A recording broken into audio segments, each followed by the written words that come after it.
Nice to meet you, everyone. My name is Peter. I am a tech sales coach. I coach mostly startup founders and sales teams to show up authentically, identity first. As you all can see, I'm an Asian American salesperson, so very passionate about topics around the model minority myth, the bamboo ceiling, and all that entails. I've dealt with a lot in my career trying to be a top salesperson and sales leader within a heavily white male dominated world. So as part of starting this Asian Business Leaders Livecast, I wanted to actually turn the spotlight on as many young professionals, up and coming leaders who are really making an impact at tech companies and companies at large.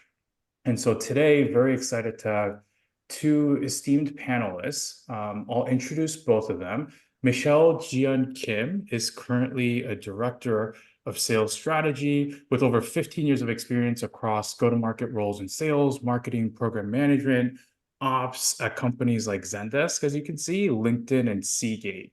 In her free time, Michelle is a passionate advocate of advancing women in tech leadership roles. She has a podcast, Breaking the Tech Ceiling, where she interviews women executives about strategies and tactics to advance into VP and C-level go-to-market positions. She's also a board member of the nonprofit Women in Revenue and acts as a co-chair for the Speakers Bureau program. She's an advisor for startups, active in communities such as Women in Sales Everywhere, Clary's coaching program, and the Authentic Asian. Thanks so much for being here, Michelle. She also wanted to let me know that breaking the bamboo ceiling is a term that Ji-Yeun, a very esteemed author within our community, has coined. And so very appreciative of Jane and everything she's doing. And Michelle wanted to make sure that was also conveyed. So thanks again, Michelle, for your time. Our second panelist, Jessica Hsueh, is a go-to-market strategy leader as well. She has over 10 years of experience, having pivoted into tech from professional services after her MBA. Across her time at Miro and LinkedIn, Jessica focuses on partnering with leaders across sales, product, and operations to incubate new strategic initiatives to accelerate revenue growth. She is often, as Michelle is as well, the only female and minority in the room with go-to-market leadership. And so she's very passionate about this topic around how to show up authentically, identity first. So thank you both for being here. I've had the pleasure of meeting both of these women over the last few weeks and months, and so excited for you all to get some anecdotes and experience from them directly. So before we start the moderated section, we're going to do about 30 minutes of me doing Q&A. But before that, as I mentioned in the show notes, we are supporting a nonprofit called Lunar Excel. They are a recent nonprofit really designed to help the next generation of Asian and Southeast Asian professionals show up, accelerate, get into those executive leadership positions where we currently see a gap of Asian representation. So we've invited Amanda Zhu, who is a co-founder of Lunar Excel, to talk a little bit about the program. And I'm also going to, as she starts describing the program, drop in a couple donation links. They are starting a 5-week accelerator program with a series of keynotes and mentors who are looking out for the next generation. And so would appreciate any help and support you can give them. So Amanda, I'll turn it over to you to give a quick intro on Lunar Excel, and thanks for joining us. Thanks so much, Peter. It's such an honor to be a part of a panel like this, especially as an Asian female aspiring leader myself. I started Lunar Excel, which is the 501c3 nonprofit, along with my co-founder Jasper about 2 years ago. Around then, that was sort of the height of the pandemic when a lot of Asian American news media headlines started becoming really at the forefront of attention. And it was during this time that, as we were graduating from the University of Pennsylvania, my co-founder Jasper and myself started looking for opportunities to sort of fight the bamboo ceiling almost as two people who hope one day to be leaders in their field.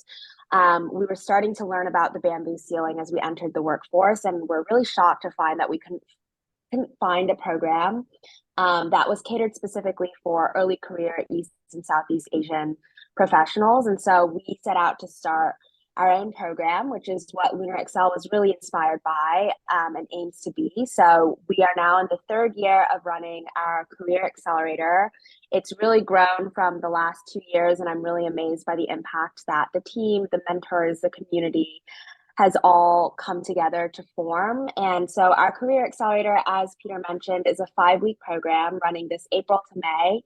And it's designed to help East and Southeast Asian early career professionals who really want to make an outsized change and impact in their field to sort of understand what the challenges that they might face once they make that step into leadership. So we have 4 key components, everything from executive and founder fireside chats to sort of inspire our community to think much bigger about what is possible for them, even if they don't see leaders who look like themselves in their own company.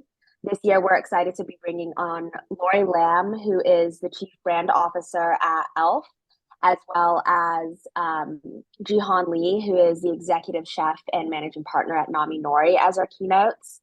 We have individualized mentorship, which is really designed to help create lasting bonds between a fellow and their mentor, both personal and professional, and designed to last beyond the walls of the Accelerator program.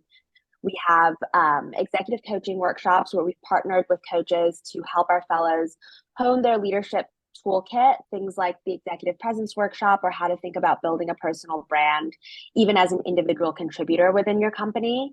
And then finally, our community is really the lifeblood of everything that we do at Lunar Excel.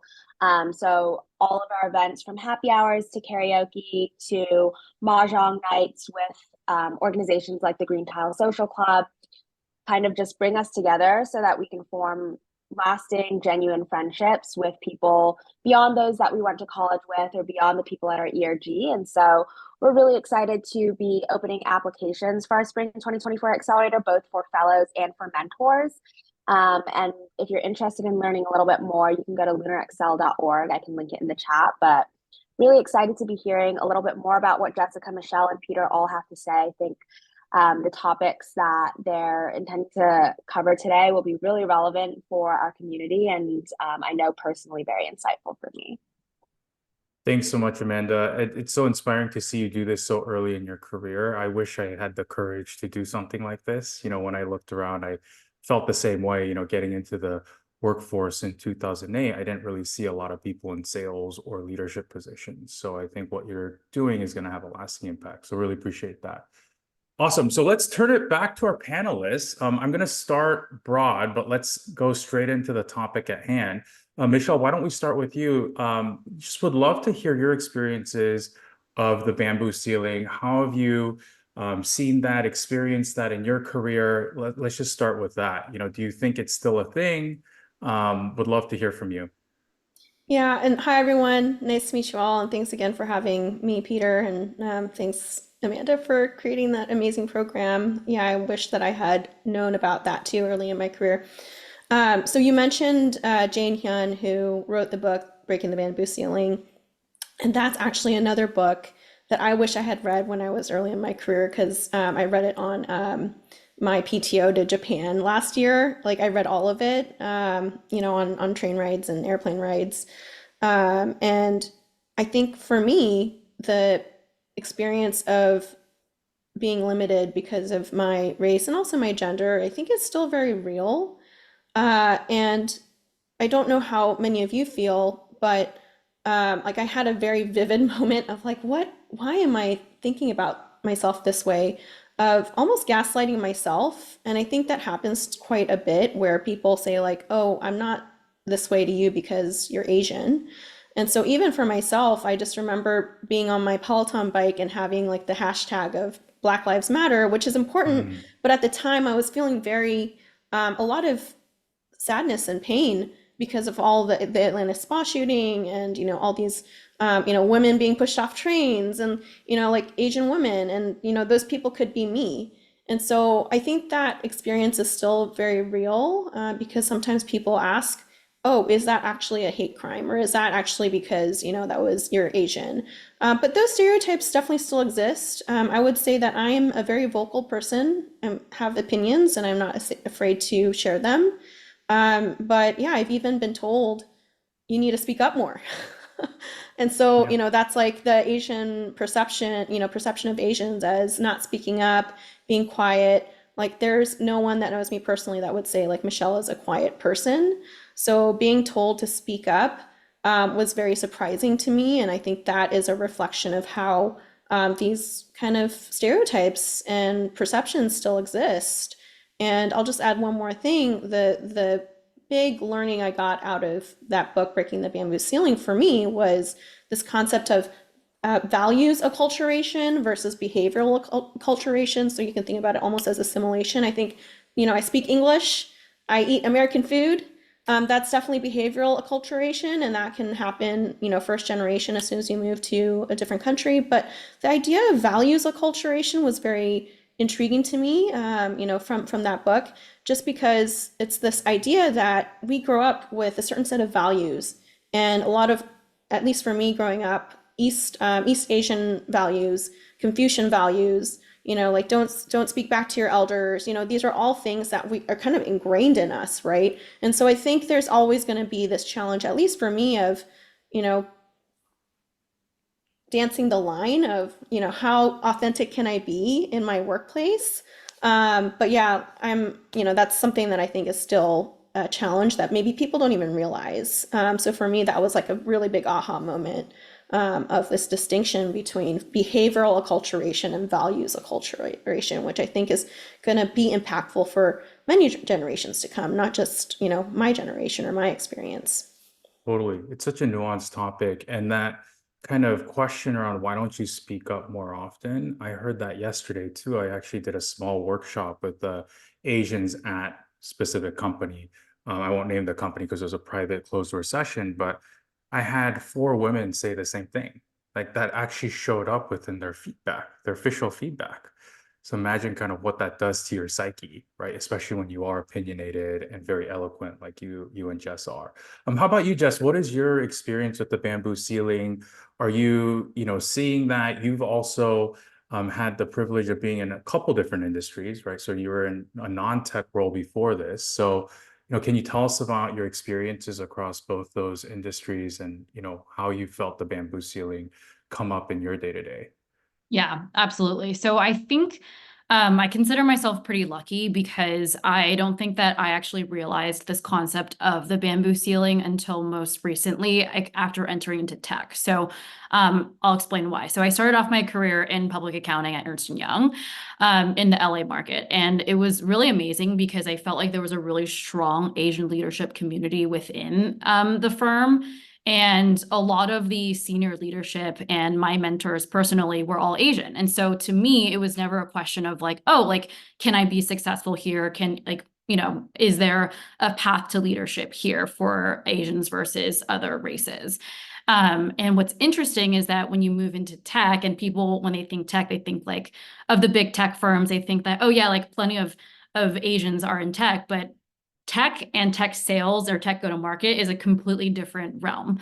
And I think when I entered into the tech sales space, supporting our sales team, that's when I often realized, wow, I am actually the only like female and Asian person in the room in a lot of these high impact meetings with leadership, management, and our execs. And I think the piece where and I'll piggyback off of what Michelle was saying was when being asked to like speak up more, it's because I feel like for a lot of these people, they are naturally going to like interrupt, talk over one another, kind of make sure that their opinion is heard. And for me personally, like that's just not the value system that we grew up with, right? Like we're trained to listen more, be more collaborative, like get kind of take in people's opinions before we express our own. And so that's been a learning for me to try to overcome that, to make sure that my opinion is heard without having to not be myself, which is like it's very not natural for me to interrupt someone mid-thought just to get my my voice heard. So it's been an interesting adjustment and shift there. Totally. Yeah. And I also think it's a two-way street, right? Because if it's not authentic or natural to you, there also has to be the space created. And I think, Michelle, you wrote about kind of a former leader who did this really well, right? Where they said something simple around, I think it was, do you have any, or I see a question pop up in the chat. Why don't we actually go to the chat to include what's being said? So, maybe you could talk a little bit about kind of that dynamic, Michelle, because there's some element of us changing how we show up, but there's also an element of our leaders making us feel included, especially in an industry like tech sales, where, as I mentioned in the intro, it's heavily white male dominated still today. Yeah, I would say that people think about DE and I, but they forget the B, DE and I and B. Belonging and including people is a really important part of building effective D&I programs. I'm not a D&I practitioner, but like everyone feels bad when we're left out, right? So how do you make sure that people are not, this is such a trite expression, but not just included to the party, but also asked to dance or like made given space to dance? And I'll just echo sort of what you're saying, Jess, about yeah, like it's not a limited, isolated incident. I shared just, I don't know, like very maybe 10 years ago in my career where, that happened as well to me, where, it was a room full of VPs, senior directors, all men. And like my VP brought me because I had done all this analysis and, they were just there. It was a 30-minute call and they were just talking about the problem. And I'm like, I have the solution, So it's like just Sure. kind of like being conscious as a leader. It's given me a lot of learnings for sure about how I want to show up. And to your point, Jess, of like, listen, and I'm someone who, I like because of the nature of the corporate space, I interrupt people now. And I have been trying to do less of that, but it's born out of the fact that, hey, just let me get my point across, right? Or like, almost cutting other people off because they're just taking up the entire space. So it's a tough thing, I think, tricky to navigate, perception as well, because going back to being an Asian woman, right, of this like kind of stereotype of, they're quiet, we're submissive.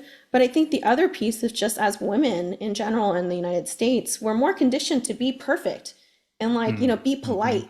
So, I'll cite the Harvard Business Review article that you shared at one point, Peter, with me about the new rules of executive presence. And I was just so pleased to see a comparison of, I think maybe 10 years ago and Mm-hmm. some survey. And I'll just say from an ops perspective, the sample sizes were not to my standards, but still like, just like seeing like the main themes of, hey, it's no longer okay to like be so forceful. It's no longer okay to just, rate someone's executive presence on their pedigree, like where they went to school. It's a lot more about being inclusive and open and, having that sort of demeanor. So, yeah, I think we've probably all been in rooms, just like you said, Peter, and especially in the tech space, go-to-market space. I've been really, really lucky to work at companies like Zendesk where we have a lot of women leaders, but yeah, we don't have, we have, one in my org, like one Black second line leader, and it's a mix of men and women, but yeah, I don't see much other diversity. So I think it's still a problem for sure. And I believe it was like a McKinsey study, like a woman in the workplace, where I think this was like isolated to like studying some tech companies, but maybe 6.5% of the population that was sampled were Asian women, and I think only like I wrote it down, 1.8% of those women end up making it to the C-suite level. So like, it's a similar, almost less dire stat for Asian men, but it's still a problem for sure. Totally. Yeah, I'm glad you mentioned that because the intersectionality of being Asian and a woman is so important. It's not just about being Asian, which is why I think, I don't know if Ji-Yeun coined this, but I've heard a lot of folks mention the double paned bamboo ceiling, right? Because you're a woman and you're Asian, right? So I'm glad you brought up that intersectionality. Jess, how about you? So Michelle said now she's more confident, or maybe you've always been confident, Michelle, to interrupt, which I love because you got to get your opinions out there. Do you feel like you've gained that skill as well, Jess? And how is that working for you? Like, do you feel more comfortable? Is it still authentic to you how you do that? I'm curious to hear from your experiences. Yeah, that's a great question because I joke kind of like I've been joking with my partner that like it's kind of forced me to be like this type of person that I don't necessarily want to be, but it's who I need to be in order to survive.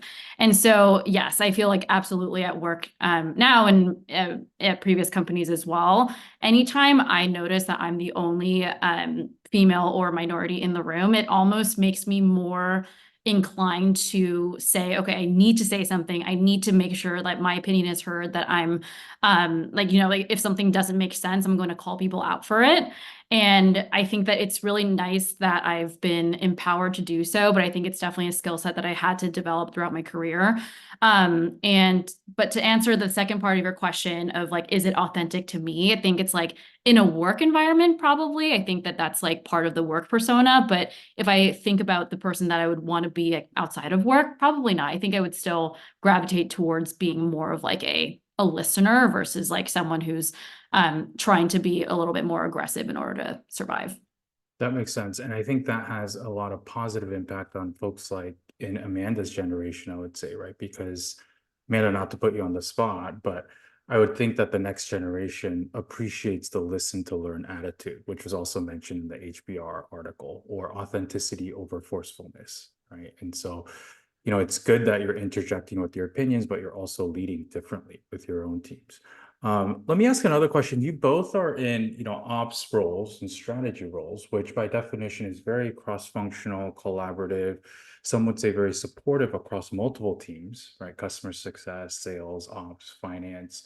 So how do you juggle that nuance, right? Because clearly you all see the bigger picture, so you should be the holders of the strategy. But I'm sure, in some cases that doesn't necessarily materialize, right? So can you talk about your role specifically, how you got there, and how your background has impacted, how you show up in that role? Michelle, maybe we could start with you. Yeah, I mean, I think that one of the reasons why I am where I am today, I'll attribute to mentorship and sponsorship. So without having people to learn from, I was very, very fortunate, very different than many other people in historically underrepresented communities, where my first manager out of college she was Korean American, just like me. It's amazing. Yeah, and she's just like, 9 years older than me, and she really has been a role model for me. She still is. But yeah, having mentors who look like me, but also I think the next kind of uh, level that was unlocked, I would say, is having mentors that don't look like you and having people with very different backgrounds and perspectives has been really helpful. So always be learning. And the sponsorship piece is really important too, because I think about the book, a book that Bernice Chow wrote called The Visibility Mindset, of just how it's so important. It's really hard to like do self-promotion. People think like, oh, I'm so confident. I'm like, speaking at these things, but you know what? It takes time and it takes effort to like do that. But it's also important to speak up, because if you don't, the people who have the opportunity to sponsor you may not know you exist, right? So I don't know if you've heard of the term the tiara syndrome, but a lot of women, especially women, suffer from this too, where we put our heads down, work really hard, and kind of almost expect to be crowned with this tiara because we're doing the work, and won't the work speak for itself? But unfortunately, in our American kind of corporate culture, you can't operate that way. And so I've learned a lot from mentors. I'm fortunate for sponsors, but I think for me, working cross-functionally, you said, Michelle, have you always been this confident? Definitely not. And I don't like the term imposter syndrome, but I've heard that there are many types of flavors of imposter syndrome, and I most identify with the expert type. And so for me, competence and confidence really go hand in hand. Like if I know the topic, if I know the material, like, and maybe I feel like sometimes I won't ever know all of it, and I won't ever know all of it. But having that foundation of knowing the players, knowing the game, the dynamics, figuring all that out, like figuring out like, which teams are driving what projects, connecting the dots, that's really important for, my function and my role, to be honest. And you had mentioned that I have experience. Like, I think it's surprising. Like, I have experience in sales. I have experience in marketing, program management. And so, like, I think people have to remember that we're not like one-dimensional, two-dimensional people. We all have a plethora of experiences that contribute to like how we show up today. So I think for me, like, figure out what your learning style is and what kind of makes you feel not so confident, and, double down on figuring out ways to build that confidence, because without confidence, it's really hard to like make people trust you and, to make things happen. So it's kind of interesting. I think we talked a little bit before, Jess, about being kind of behind the scenes and working with, GTM leaders who definitely, usually don't look like us. But yeah, I would say that for me, yeah, for having mentors, sponsors, and building my confidence in a way that is helpful for me, has really helped me in my career. Yeah, totally. I mean, you mentioned behind the scenes, but the fact that you interact with all these different folks, you're actually at the forefront, right? Because you see everything. Whereas, most of these leaders are within their own department. So that's good to hear. Jess, how about you? What's your experience with your specific role? How similar is it with what Michelle said? And yeah, anything else to add? Yeah, definitely. I think what Michelle said about like really trying to build your confidence going into a discussion is super powerful because for me personally, I'm not sure if for others in the room, they feel this way as well. But like, if I don't know exactly what I'm talking about, that's when I get nervous. And that's when I'm like, okay, it's kind of like default to what other people have to say. And so in my role cross-functionally, like I'm in go-to-market strategy, right? So as you said, it's often across like marketing, product, CX, sales. And I think a strategy or a tactic that I use is really trying to get super deep on the problem at hand by like interviewing or just like trying to understand like functionally what's going on there. And then when I go into the discussion, bring like a very strong opinion. Because I think that when I find myself silent or not speaking up in discussions, it's when I don't actually have confidence in what I'm saying. And so another tactic that I use now going into these conversations is because we also need to be opinionated but also collaborative, right? So I think that one thing that's helped me is starting off a conversation by saying, hey, I have a very strong opinion about this subject, but I'm open to being challenged and I want to hear what everyone else has to say. And that's been something that's been really helpful to like either whether I'm giving the recommendation at the beginning of the meeting or kind of deferring to the very end. It's really getting everyone's opinion, making them feel heard, but then also making sure that what I truly believe is also being shared with everyone. So I like that. Yeah. That's like such a good combination of Western and Eastern values. The Western side of you saying, hey, I have something to say, but the Eastern side of you wants harmony over dissonance, right? And so I think that's really important. I also sometimes go into meetings and I say, hey, I don't have all the information, and I'd rather actually have full context before I tell you exactly what I think we should do. But I do have some thoughts on it and gut reactions, right? I think that's also like a good nuanced way to say, hey, I have something to contribute, but I also might need to think about things, which is what a lot of our Eastern kind of upbringing has taught us to do, really be intentional. Yeah. So Can really I appreciate that. add Yeah. something to that, Peter? Yeah, I would love Because that. as I said, like my imposter type is expert type. So, even if I know a bunch, sometimes I'm like, oh my gosh, I don't know enough of the details.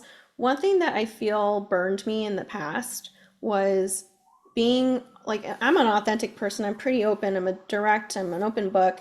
And so I will be exactly like you, right? Say, oh, I'm not sure. I don't have the answer right now. Let me get back to you. Or, that's not something I'm familiar with. Let's dig in later, or whatever the expression is that you're going to use.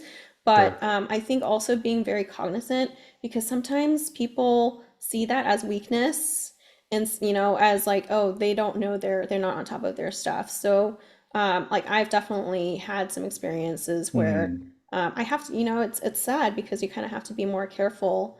But it's like kind of the reality of being an Asian woman who, if I'm constantly saying, oh, I'm not sure about that, that does become problematic. So like tempering that with like adding like one stat back to like, being ops, like add a stat, like I know this, but like, what, that Totally. specifically, let me get back to you. Like, so figuring out ways to Yes. kind of like mitigate those situations is like really important, because perception is reality, unfortunately.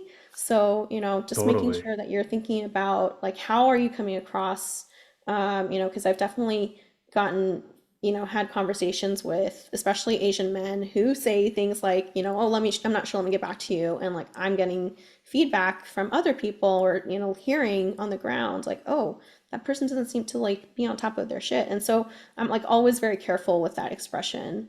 That's Yeah, it's such a a good really, point. really, really interesting thing to hear, right? Because I never hear, Totally. about people seeming incompetent when it's coming out of another person's mouth, That's It's such an also important thing to super, keep in mind.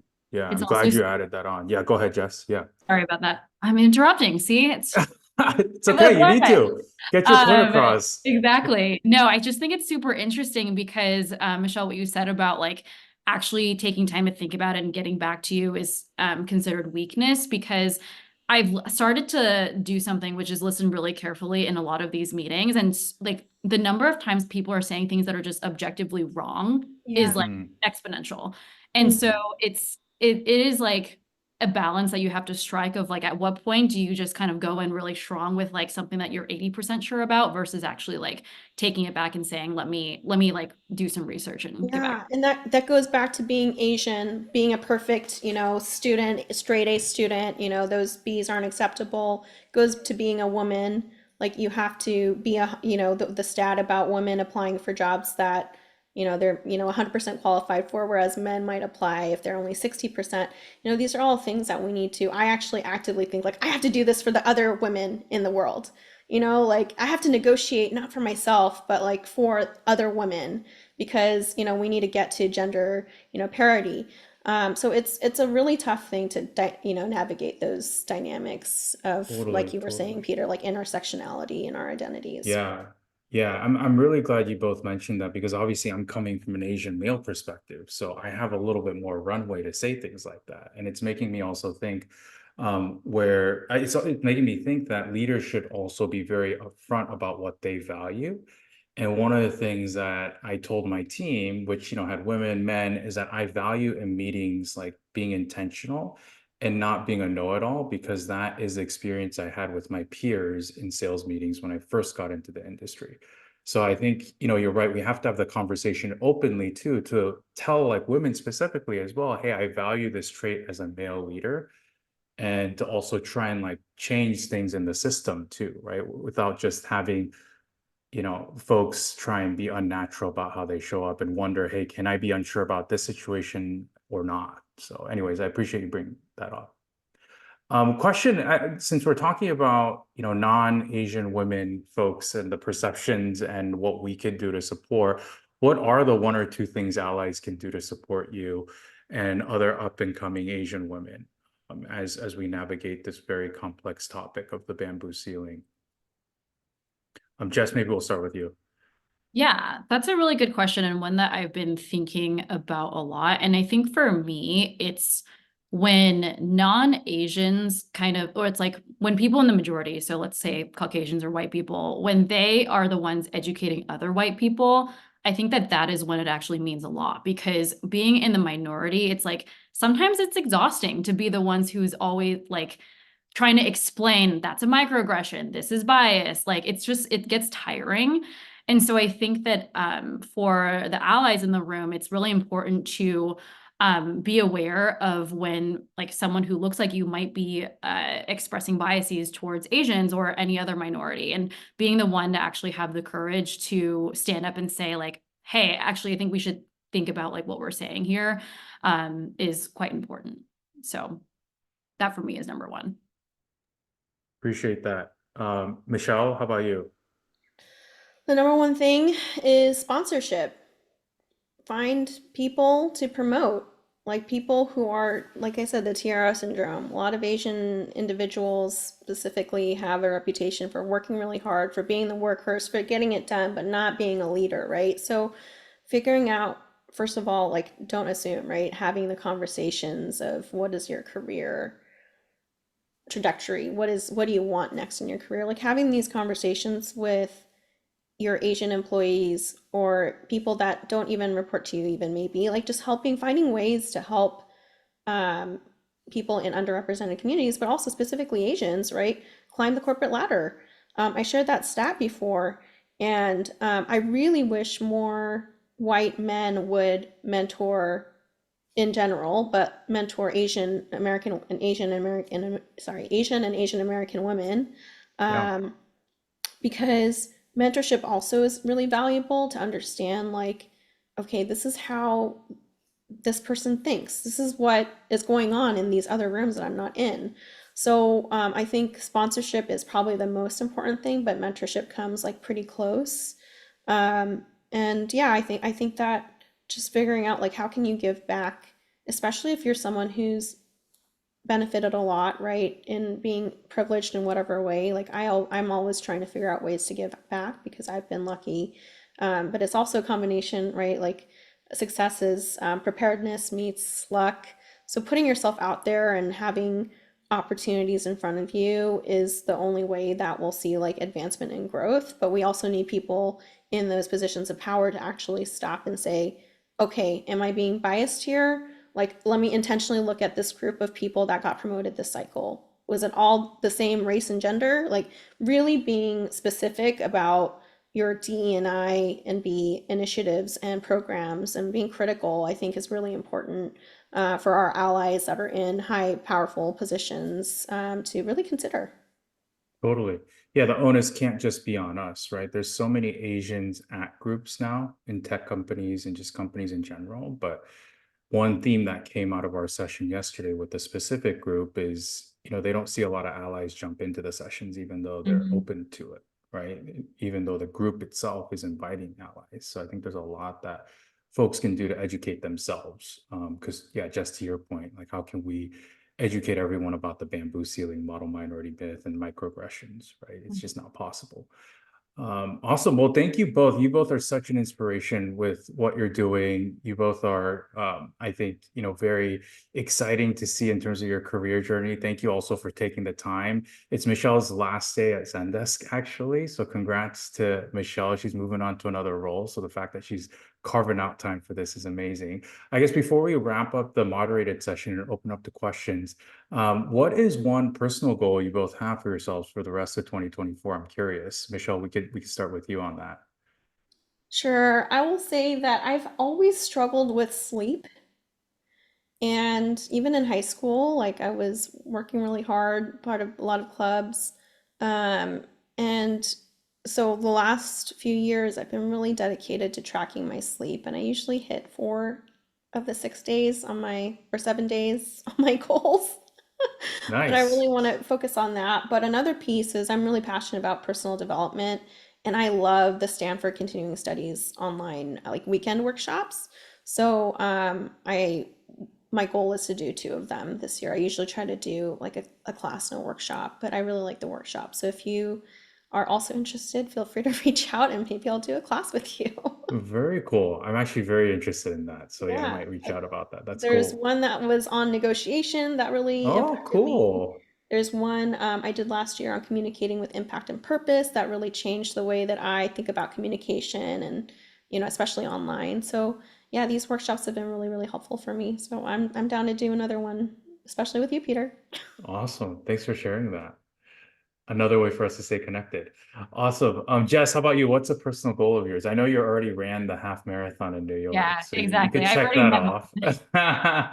No, I was just gonna say Michelle is so inspirational because she's talking about these like personal growth workshops at Stanford. Meanwhile, I was like, I'm thinking about what other like hobbies that I should take on in New York, which is like You this the should other do day I it. went to like this new like crafting class with my friend, but just Yeah. kind of like getting more into other activities. But on a more serious note, I think one problem for me is like I'm constantly in front of a screen, either Yeah. whether it's at work or like in the Hmm. when I wake up in the morning, I'm just looking at my phone, scrolling. Before bed, I'm scrolling. So it also adds to not being able to sleep well. So I think the goal for me this year is really to try to be more present. I feel like I'm someone who's always thinking about like what's next, and just being a little bit more like disconnected from the phone, the screen, and like text coming in, just kind of sitting in the moment would be something that I've not learned how to do to this day. So I'm trying to get there. I Yeah, mean, well, let it us is, know if you figure anything out, because yeah, that's it a is problem for hard. me And as let me well. just tell you, like, I know I'm doing a lot of these things, but I'm in the same boat as you, Jess. I'm like, what activities can I do that won't require me to look at a screen? And Yeah. so, like, I'm like, Crafting. what is it? The arts and crafts. So I went to Arts this and crafts, workshop that was exactly. like needle felting or something. You make like these like craft things out of wool. So There you very go. eclectic. Yeah. Awesome. benefit. Or we'll do an in-person version of this hopefully at some point, right? Exactly. So I'm not contributing to it. Awesome. Well, thank you both again. We'll leave it up to the attendees now to ask any questions. I believe you all have the ability to chat in with questions. There's a Q&A option here. So if you all have any questions for Michelle or Jess, feel free to type them in and I'll go ahead and ask them live. So we'll give our attendees a few minutes here to see what comes up.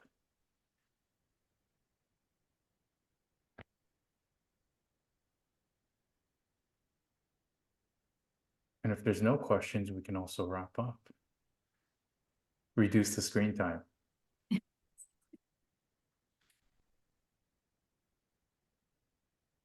Okay, so there's no questions. So what we'll do is I just put in the donor box link for the Lunar Excel program one more time. Amanda, thank you again for joining us. Hopefully we get some donations out of this and some more support around the accelerator. And thank you again, Jess and Michelle, for joining this series. Really, really appreciate you both. And yeah, we'll remain in touch. For those who are listening to the recording, I'll send this, actually, I'll send this out to the folks who didn't join. And so you all will have the recording as well. But really appreciate you taking out the time on a Wednesday afternoon to join us here. Yeah, thanks everyone. Thanks, Peter Thank you. and Jess and Amanda. And thanks, Peter, Thank you. for moderating. I feel like Of course. sparking a lot of interesting conversations. So we This really is so fun. I love this. And I really appreciate you both and Amanda. So we'll do this again, hopefully. Yeah, thank you all so much. I feel like I learned so much about how to tactically show up in the workplace differently, and it was super interesting. So thanks both. And Peter, of Amazing. course. Of course. Thank you all. Really appreciate it. Have a great rest of your days. Bye, everyone. bye. Bye.